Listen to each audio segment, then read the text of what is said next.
afternoon.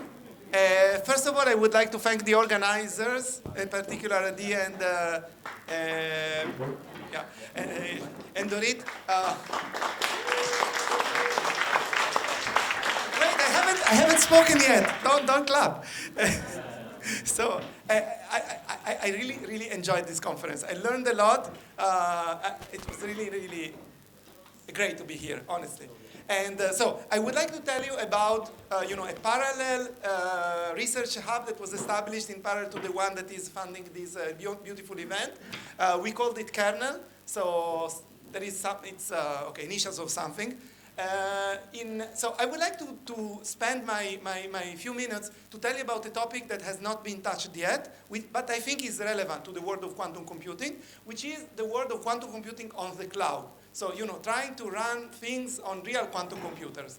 And this really started 10 years ago with IBM. They were the first. It's really small here, but what is written is that they had actually 5 qubits with 95% fidelity. So 5% error every single gate that you add, which for me, I think was really brave. I compare it to like going naked in the street.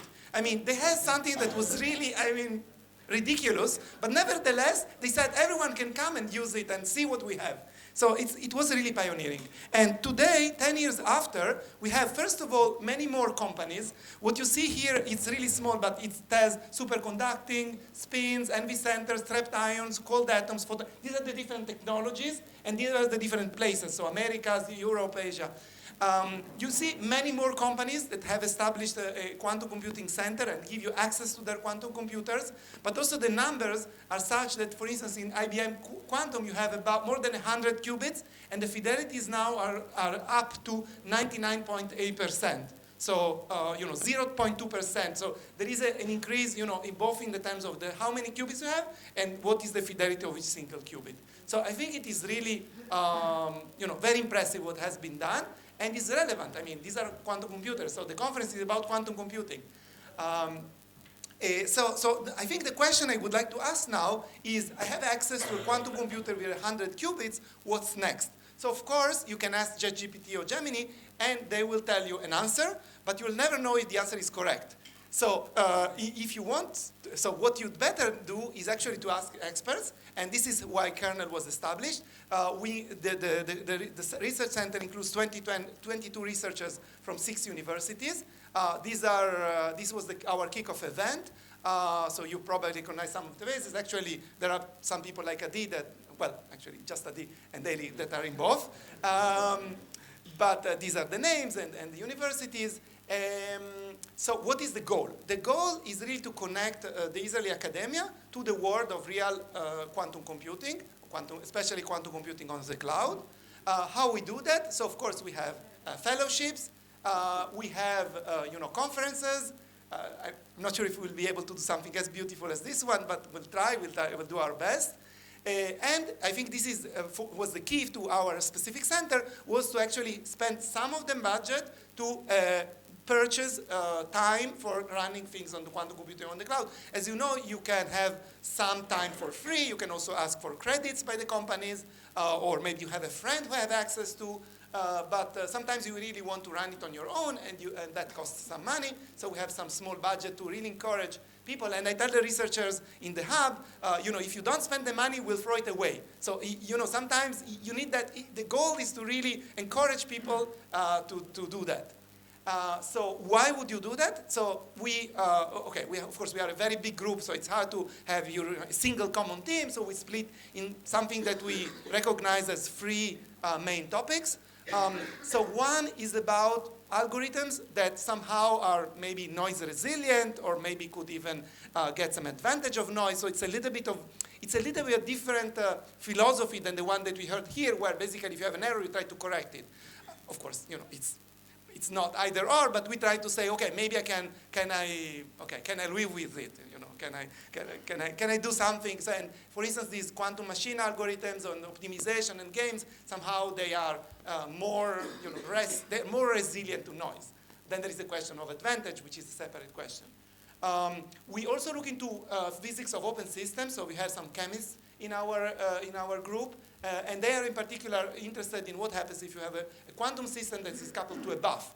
And of course, quantum computers are coupled to a buff. So what is the nature of the buff? How does the buff really change the dynamics of the quantum system?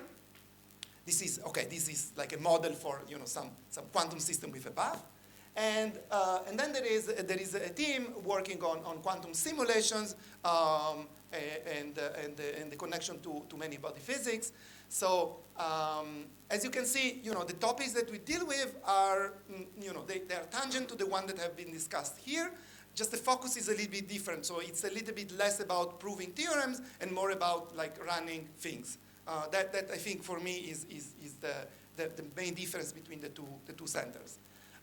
So because I've heard a lot about quantum error correcting code, and I wanted to highlight the difference between what we do and what is done here, I would like to propose one of my works. And the work I've chosen is actually, so we heard about a lot about good codes, right, that are codes that have a very good rate. So you try to get the maximal rate. So what we try to do is to get the minimal rate, which is actually 0. So we implemented on a quantum computer the simplest quantum error correcting code that codes no information at all and can correct up to two errors, and it uses n qubits. So what it is, it's the 1D cluster code. So it's nice because it's 1D, so you can plot it on the screen. So what you see here are the usual quantum circuits. So you apply Hadamard on every. This is I think always the first step, right? Apply Hadamard wherever on every cubic, and then what you do here, you apply a control Z, and what it generates for you is a one-dimensional state in which the stabilizers, these checks that you want to satisfy, are actually of the form Z, X, Z. So it's a little bit different of the CSS. Here you mix Z and X, but because it's 1D, every time every of these things they have two overlaps, right? They overlap with two, so they commute everything, and so these are the stabilizers. So what can you do with a code that doesn't store any information? What you do, you can actually characterize the noise. So what we do, we wait for some time, which we can vary, and then we ask, has an error happened, and which type of error happened? So we can both detect the error and identify it. In principle, we could correct it, but we don't care because there is no stored information. So you can really think of it as an algorithm for characterizing the type of noise that you have in the quantum computer. How do you do that? So what you need to do, you need to measure essentially these the stabilizers, right? And see whether the stabilizer changed, so you know that something wrong happened with your system. What is nice is that actually the way to measure the stabilizers is actually to undo what you have already done. I think this is probably quite generic. You create a stabilizer state with some Clifford gates, and then when you want to measure the stabilizers, you just undo the circuit. And so now what you are so you think that you are measuring, here you are measuring Z, but actually in the language of the original circuit, you are actually measuring the stabilizers, right? That's why building and build unbuild. Is it clear? Makes sense? Yeah. Okay. Great. So it's a very simple circuit. We can run it on a quantum computer. So this is the results. What you see here, this is time in nanoseconds. Okay, so typically a transmon qubits can live up to 10 microseconds. So here you have like 1 microsecond. And what you see is that there is 3 types of errors. So because, yes, I forgot the main point. So when you have measured when you have measured your stabilizers, you can actually know which error happened. So this is called decoding. So because each of these stabilizers act on 3 qubits, when there is a single qubit that flips, you can have more than 1 stabilizer. So you can know not only that there was a mistake, but you can also identify which mistake you had. Because depending on how many of those so let's say for instance I apply X on these strings, so nothing in the middle, nothing happens, but there will be another string, another ZXZ, which will be. So depending on which error, you can easily identify and decode it.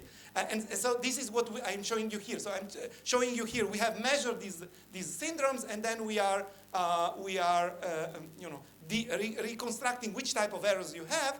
And what you see is that, so let's say the X errors and Y errors, these are basically spin flips, right? An X error is a spin flip.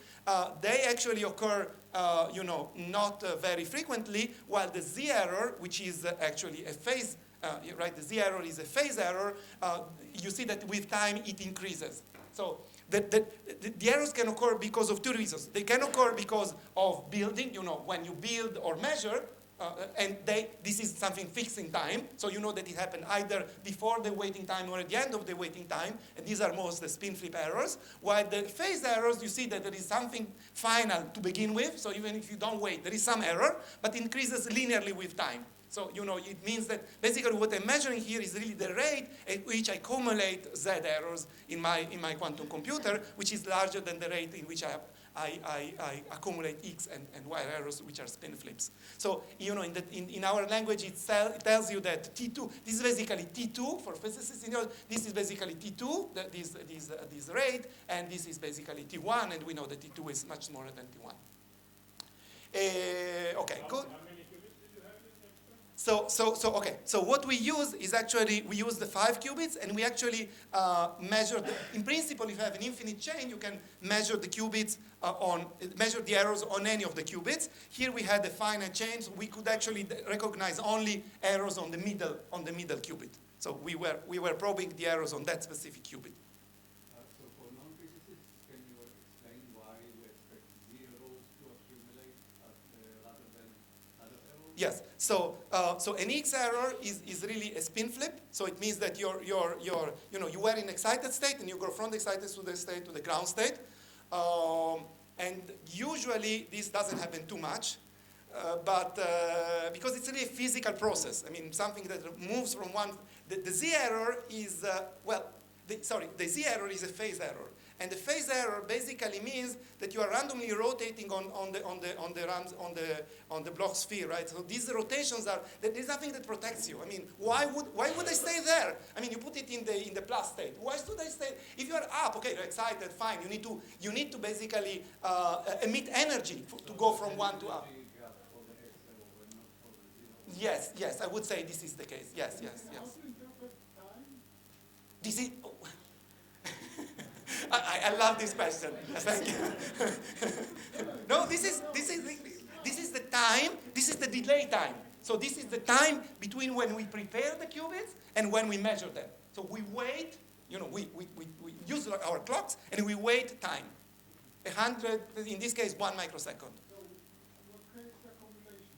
Just that You wait, and there are more errors. Yeah. Yes, Tammy.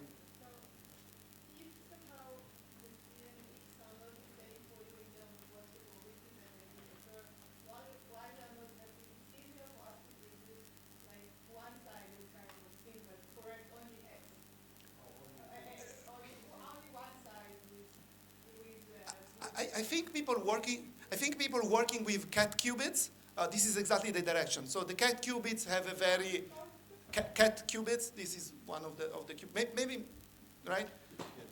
Yeah. Okay.